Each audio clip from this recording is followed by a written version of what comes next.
Dylan. John chapter 20, the notes are in your bulletin. So if you want to follow along with me, John chapter 20, the notes are in your bulletin. You can follow along in the bulletin and take notes. I always say you remember about 25% of what you hear. You remember about 75% of what you hear and write down. You remember 90% of what you hear, write down, and do. And the other 10% I can't help you with. Okay, so I mean, if you're just there at the 10% level, I can't help that. So I do everything I can. So John chapter 20, John's whole theme, as I've told you repeatedly, is true witnesses to Christ, so you will believe. Remember, John is writing many years after Matthew, Mark, and Luke. Many years after Matthew, Mark, and Luke.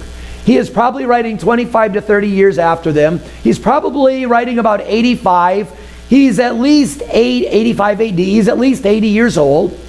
Matthew, Mark, and Luke are probably written in the 50s, maybe as late as the early 60s.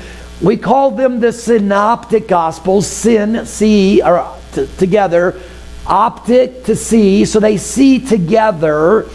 The Synoptics see together almost all the same stories. John has completely different stories about Christ.